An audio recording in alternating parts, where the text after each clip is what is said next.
ó mà ṣe o. Kwankwaso ti kó ìdààmú bá Peter Obi o. ẹni tí ìdààmú yóò bá tí yóò pọnni àfi ká máa gbàdúrà kí ìdààmú má bá o. nítorí bí eégún bá fẹsẹ̀ gúngò apá atọ́kùn nìkan kò ní ká a mọ́. bí ọ̀rọ̀ ti rí fún Peter Obi ní inú ẹgbẹ́ ADC báyìí rèé o. ṣé ohun tó ń dunni ní ìpọ̀lọ́rọ̀ ẹni ológun ẹrú kú aṣọ ẹjọ́ ẹyọ kan ni wọ́n bá ń béèrè lọ́wọ́ àwọn ọmọ olókùú pé èé ṣe ogún ni ẹrú bàbá yín kí ló wáá dé tó jẹ́ aṣọ ẹyọ kan náà lónìí. àwọn ọmọ ní bàbá àwọn kì í fowó ẹ̀ raṣọ ni ẹrú nìkan ni bàbá àwọn máa ń fi owó tiẹ̀ ra ohun tó dùn jù nìyẹn. kò sẹ́ni tí kò mọ̀ pé kò sóhun méjì lọ́kàn Peter Obi ju ipò ààrẹ Nàìjíríà lọ kò sì sí ohun méjì tó ń rò báyìí ju bí yóò ti débẹ̀ lọ. nítorí kó lè débẹ̀ làwọn ẹni bí ẹni àwọn èèyàn bí èèyàn ṣe ń ṣáájò lóríṣiríṣi tí wọ́n sì ń bá a wá poro tí yóò yọ sí àṣọrọ̀ Àbújá. àwọn tí wọ́n bá yẹ ọ̀rọ̀ náà wò lọ́dọ̀ Ifá ní kí ó tètè lọ mú Rábìù Kwankwaso olórí ẹgbẹ́ òṣèlú NNPP ní Kánò ẹni tó láwọn èrò tí wọ́n ń pè ní Kwankwasíyà tó sì ti ṣe gómìnà wọn níbẹ̀ láìmọye ìgbà. wọ́n ní bí Peter Obi bá gbá Kwankwaso mú tí Kwankwaso náà gbá Peter Obi mú pé àwọn èèyàn bíi Atiku tí wọ́n ń fẹsẹ̀ wálẹ̀ wàìwàì báyìí wọn yóò wábì kan jókòó sí ni. àmọ́ ní báyìí Kwankwaso ti rógo ó bọ́ sọ́wọ́ ayé kò sì sí bí kọlùkọlù ọ̀rọ̀ náà ò ṣe ní kan Peter ó wá kù ọ̀nà tí Peter Obi yóò gbà yọ. bẹ́ẹ̀ kó tó dìgbà yìí níṣẹ́ làwọn ọmọ Obi jáde lógúnlógún tí wọ́n jáde lọ́gbọ̀nlọ́gbọ̀n ohun tí wọ́n ń sọ ni pé àfi kí ẹgbẹ́ ADC gbé ipò ààrẹ fún àwọn méjèèjì yìí. wọ́n ní kí Obi ṣáájú kí Kwankwaso sì ṣe igbákejì ẹ̀ pé ohun tó lè mú ADC wọlé nìyí tí yóò sì lè jẹ́ kí wọ́n gbàjọba Nàìjíríà lọ́wọ́ àwọn Tinubu. àwọn alátìlẹ́yìn Obi ni wọ́n ti kọ́kọ́ bẹ̀rẹ̀ ariwo yìí. àwọn ni wọ́n ń sọ tẹ́lẹ̀ pé kò sí ohun méjì tí àwọn fẹ́ gbà nínú ADC jù kó jẹ́ Obi ni yóò du ipò ààrẹ lọ.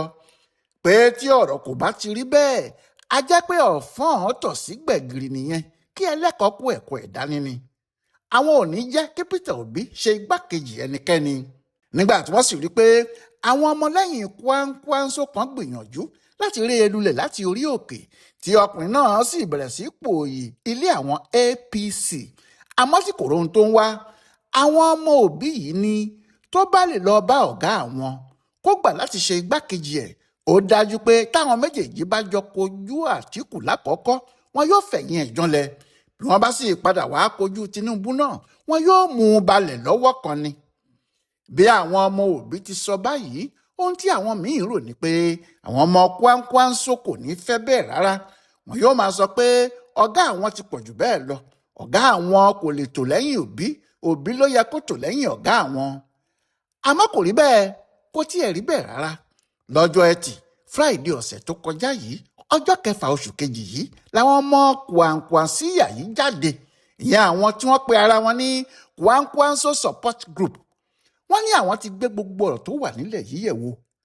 wọ́n ní àwọn fọwọ́ sí i kódà àwọn fẹsẹ̀ sí i àti pé iṣẹ́ tí àwọn ń bọ̀ wá ṣe nínú ẹgbẹ́ ADC nìyẹn pé gbogbo ara àwọn làwọn yóò kó wá tí àwọn bá sì ti kó ara àwọn wọlé bẹ́ẹ̀ àwọn yóò rí i pé àwọn gba tíkẹ́ẹ̀tì láti du ipò ààrẹ nínú ADC fún Peter Obi àti Rábìù Kwankwaso.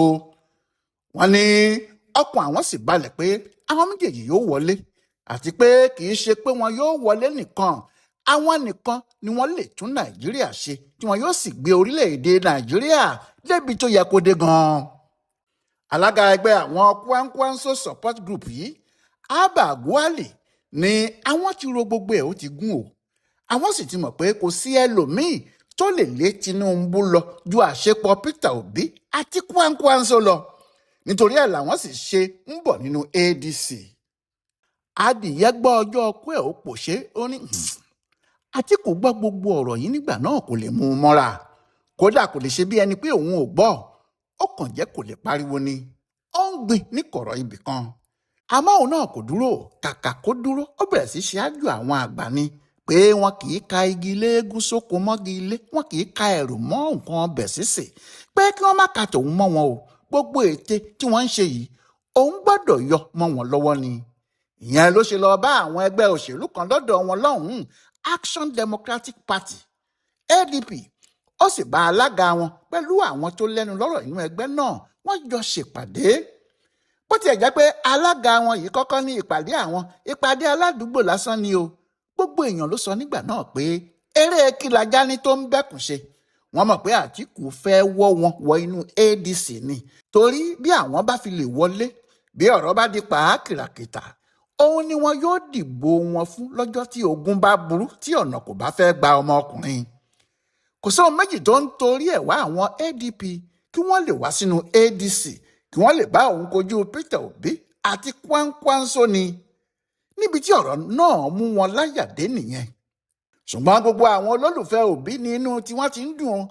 àwọn èèyàn tó súnmọ́ Obi pàápàá ni òun náà ti bẹ̀rẹ̀ sí sọ̀pàkọ́ lùkélùké bí ẹni tí wọ́n ní ewúrẹ́ bímọ 6 lẹ́ẹ̀kan. ó ṣàtìmọ̀ pé béwúrẹ́ bá dàgbà tó dọ́jà, òwò ńlá ni. Obi pàápàá mọ̀ pé pẹ̀lú Kwankwaso, Àtíkù yóò tú bá gbẹ̀yìn ni bí àwọn méjèèjì bá sì wá pàdé Tinubu lójú ìjà, gbọ̀ngàn yóò sọ o. ohun tí inú ẹ̀ ṣe ń dùn nìyẹn o. bó tiẹ̀ jẹ́ gbogbo ìgbà làwọn ọmọlẹ́yìn Tinubu àti àwọn èèyàn Àtíkù rán àṣàsí burúkú sí wọn pé òòyì ló mí ẹkù ipa, àwọn méjèèjì ò ní kúrò lójú kan. èèyàn wá mọ̀ bóyá àwọn àṣàsí yìí ló ṣiṣẹ́ ni àbí èyí tí àwọn kan ń pè ní àmúwá Ọlọ́run, torí níbi tọ́rọ̀ dé yìí, Kwankwaso ti kó ìdààmú gidi bá Peter Obi. ìdààmú ọ̀hún sì ti bà gbogbo ètò tí wọ́n jọ ní nílẹ̀ tẹ́lẹ̀ jẹ́ pátá. èyí tó sì burú ni pé ibi tẹ́nìkan ò fọkàn sí ni ìdààmú náà ti yọ jáde wá. ohun tó sì ṣe bá Peter Obi pàápàá lójijì gan-an nìyẹn. láti Amẹrika ni wọ́n ti sọ òkò àṣetánì sí apẹ ìkòkò òṣèlú Kwankwaso. bí apẹ náà bá sì fọ́ bó ṣe fẹ́ fọ́ yìí, àkóbá gidi ni fún Obi, ìdààmú ńlá sì ni yóò mú bá a. ní ìlú òyìnbó l'Amẹrika lọ́jọ́ ìṣẹ́gun àná òde yìí, ọjọ́ 10 oṣù kejì tí a wà yìí, àwọn aṣòfin méjì kan gbé orúkọ Kwankwaso síta fún gbogbo àgbáyé rí. ohun tí wọ́n sì sọ lọ́rọ̀ ẹ̀ ò dáa. kò sì sí bí Obi yóò ṣe lè fi irú ẹni bẹ́ẹ̀ ṣe igbákejì ẹ̀. òun náà ti mọ̀ pé àwọn ará Amẹ́ríkà àti ọ̀pọ̀ olóṣèlú àgbáyé ni yóò padà lẹ́yìn òun bí òun bá ṣe bẹ́ẹ̀. níbi tí ìdààmú sì ti bá ọkùnrin náà nìyẹn. L'Amẹ́ríkà yìí, nílé ìgbìmọ̀ aṣòfin wọn níbẹ̀, àwọn aṣòfin méjì kan dìde ni wọ́n bá sọ pé nínú àwọn tó ń ṣe onígbọ̀wọ́ fáwọn afẹ̀míṣòfò ní Kwankwaso. wọ́n sì fẹ́ kíjọba fòfin dè pé wọn ò gbọ́dọ̀ gbúròó ẹ̀ níbikíbi nílẹ̀ Amẹ́ríkà, wọn ò sì gbọ́dọ̀ fún un ní físà láti wọ orílẹ̀-èdè àwọn. bẹ́ẹ̀ ni ìjọba Nàìjíríà pàápàá gbọ́dọ̀ fìyà jẹ. aṣòfin Raili Moore sọ níwájú àwọn ìgbìmọ̀ náà báyìí pé ilẹ̀ àwọn Kìrìsìtẹ́nì ní Amẹ́ríkà o, nítorí bẹ́ẹ̀ gbogbo ibi tí ìyà bá ti ń jẹ Kìrìsìtẹ́nì lágbàáyé la gbọ́dọ̀ dìde láti ràn wọ́n lọ́wọ́. ìyà ń jẹ àwọn Kìrìsìtẹ́nì Nàìjíríà, a sì gbọ́dọ̀ dìde láti gbèjà wọn. ìjọba Amẹ́ríkà àti ìjọba Nàìjíríà gbọ́dọ̀ pawọ́pọ̀ kí wọ́n kówó jọ láti fi ran àwọn ìpínlẹ̀ táwọn afẹ̀míṣòfò kọlù lọ́wọ́, pàápàá àwọn agbègbè Benue Plateau. bẹ́ẹ̀ lọkùnrin náà ń sọ nínú àbá òfin tó ń gbé kalẹ̀ níwájú àwọn aṣòfin wọn, tó sì ń fẹ́ kí wọ́n sọ kinní ọ̀hún di òfin kíákíá. nínú àbá òfin yìí ló ti wá ń sọ pé kí wọ́n yẹ ọ̀rọ̀ àwọn mẹ́ta kan wò, kí wọ́n sì mọ̀ bóyá kí àwọn dárúkọ wọn, kí àwọn kúkú pè wọ́n ní afẹ̀míṣòfò tààrà. àkọ́kọ́ ni àwọn Fúlàní darandaran tí wọ́n ti di afẹ̀míṣòfò tí wọ́n ń gbébọn kiri inú igbó báyìí. wọ́n ní kò sí ohun tó burú bí wọ́n bá pè wọ́n ní afẹ̀míṣòfò kí wọ́n sì kọ orúkọ wọn sínú ìwé ìjọba. ẹnìkejì ní Rabiu Kwankwaso pé òun náà ti wà nínú àwọn onígbọ̀wọ́ àwọn aráabí yìí, pé kí wọ́n pe òun náà láfẹ̀míṣòfò kí wọ́n sì kọ orúkọ ẹ̀ sínú ìwé. àwọn ẹnìkẹta ni àwọn ọmọ ẹgbẹ́ Miyetti Allah tó ń jẹ́ Macban, ẹ̀kẹrin sì ni Miyetti Allah Kautal Hall. lọ́rọ̀ kan, gbogbo àwọn ẹgbẹ́ Fúlàní tó wà nílẹ̀ yìí ni aṣòfin Raymond ní kí àwọn aṣòfin Amẹ́ríkà fọwọ́ sí kí àwọn máa pe gbogbo wọn lẹ́gbẹ́ afẹ̀míṣòfò. ẹnìkan náà tí wọ́n sì dárúkọ ẹ̀ yàtọ̀ sí tàwọn ẹgbẹ́ nínú ọ̀rọ̀ tó wà nílẹ̀ yìí ní Kwankwaso. bí ọ̀rọ̀ tiẹ̀ ti ṣe rí bẹ́ẹ̀ àti irú ìwádìí tí wọ́n ṣe kí wọ́n tó to orúkọ ẹ̀ mọ́bi tó léwu báyìí kò sẹ́nìkan tó lè sọ o. bẹ́ẹ̀ ni ọ̀rọ̀ náà kì í ṣe kékeré. ìwé àbá òfin ńlá ni wọ́n gbé síwájú àwọn aṣòfin Amẹ́ríkà. ọ̀pọ̀lọpọ̀ àwọn aṣòfin ni wọ́n sì ń ronú bí mọ́ọ̀ ti ń ronú. torí bẹ́ẹ̀ àfàìmọ̀ kí orúkọ Kwankwaso má wọnú ìwé wọn l'Amẹ́ríkà. ọ̀nà tórúkọ ẹ̀ sì fi fẹ́ bá wọbẹ̀ kì í ṣe ọ̀nà tó dáa rárá. bí Riley Moore ti sọ̀rọ̀ yìí bẹ́ẹ̀ ni aṣòfin míì Chris Smith gbé e lẹ́sẹ̀ ó sẹ́kọ̀ǹdì ẹ̀. ó ní òfin dáadáa ni Moore gbé wá kí àwọn aṣòfin tó kù tètè fọwọ́ sí i. àwọn aṣòfin méjèèjì ní ìgbésẹ̀ àti ọ̀rọ̀ ẹnu ààrẹ Donald Trump ló jẹ́ kí àwọn gbé àbá òfin yìí dìde o. òfin tí àwọn sì fẹ́ kí Amẹ́ríkà ṣe yìí ní ìbámu sí ohun tí Trump ti sọ tẹ́lẹ̀ ni. níbi tí ọ̀rọ̀ ti di wàhálà fún Peter Obi àti àwọn èèyàn ẹ̀ rèé o. àbí nígbà tí wọ́n bá to orúkọ Kwankwaso mọ́ orúkọ àwọn afẹ̀míṣòfò tí kì í sì í ṣe ní Nàìjíríà ni wọ́n ti to orúkọ náà sí tó jẹ́ ní Amẹ́ríkà ni. ta ni yóò wàá mú irú èèyàn bẹ́ẹ̀ láti fi ṣe igbákejì ààrẹ?